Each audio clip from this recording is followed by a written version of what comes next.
ကျွတ်အညစ်အကြေးတစ်ဖက်ကလူတယောက်ရဲ့အသက်ကိုပါအန္တရာယ်ဖြစ်စေတယ်ဆိုတာကိုသင်သိပါမယ်။ဒီနေ့ပြောပြမယ့်အရာကလူတော်တော်များများမသိသေးတဲ့အန္တရာယ်ရှိတဲ့ virus တစ်မျိုးပါ။အဲ့ဒါကတော့ Hunter virus ပဲဖြစ်ပါတယ်။ Hello guys ဒီ channel ကနေ interesting fields တွေကိုတင်ဆက်ပေးနေတဲ့ skit တစ်ပုဒ်ပါ။ဒီနေ့ရော Hunter virus ဆိုတာဘာလဲ။ဘယ်ကစားလဲဆက်ပစ်တာလဲဘယ်လောက်အန္တရာယ်ရှိတယ်ဆိုတာကိုသိသိပဲပြောပြမှာဖြစ်ပါတယ်။ Hunter virus ဆိုတာက virus အမျိုးအစားတစ်ခုဖြစ်ပြီးအများဆုံးကကျွတ်တွေကနေလူကိုကူးစက်နိုင်တယ်ဒီ virus ကကျွတ်အညစ်တွေစီတွေမျိုးတွေမှရှိနိုင်တယ်အဲ့ဒီအမုတ်တွေကနေလေထဲမှာပြန့်လိုက်အခါမှာလူကသူ့မိကိုကူးစက်နိုင်ပါတယ်တချို့လူတွေက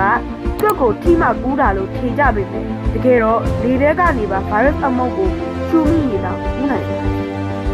Hunter virus ကပိတ်ထားတဲ့အခန်းတွေ၊ဂိုးတောင်တွေ၊အိမ်ဟောင်းတွေ၊ပုံများတဲ့နေရာတွေ၊ကြက်များတဲ့နေရာတွေမှာပိုတွေ့နိုင်တယ်။ဥပမာလူမနေတဲ့အခန်းတစ်ခန်းကိုရုတ်တရက်တန့်ရှင်းရေးလုပ်လိုက်တဲ့အချိန်မှာကြွက်ညီမျိုးတွေကလေထဲပြန့်သွားပြီး virus ကိုထူမိနိုင်ပါတယ်။အစပိုင်းမှာတော့ဖျားမယ်၊ခေါင်းကိုက်လာမယ်၊ကိုယ်လက်တွေကိုက်လာမယ်၊ပင်ပန်းလာမယ်။ပြီးရင်တော့နောက်ပိုင်းမှာအသက်ရှူခတ်လာမယ်၊အဆုတ်ထဲရင်ဝင်နိုင်ပါတယ်။အရေးပေါ်အခြေအနေဖြစ်နိုင်တဲ့အထိပါပဲတချို့ကကိုဗစ်လို့ထင်ကြပေမဲ့ Hunter virus ကသူ့ထက်ပိုပြီးအန္တရာယ်ရှိနိုင်ပါတယ်ဒီ virus ကိုကာကွယ်ဖို့ဆိုရင်တော့ကျုပ်ဝင်အောင်တန်ရှင်းရေးလုပ်ထားပါကြွညစ်ကြေးတွေကိုဓာတ်ရိုက်မရှင်းပါနဲ့ mask တက်ပြီးရှင်းပါဒီ virus ဖြတ်ပြီးမှတန်ရှင်းရေးလုပ်ပါဖုံမထအောင် Q5 ပါအရေးကြီးတာက6သွေးတဲ့အညစ်အကြေးကိုဓာတ်ရိုက်လှည့်လိုက်ရင် virus အမုတ်တွေကလေထဲပြန့်နိုင်ပါတယ်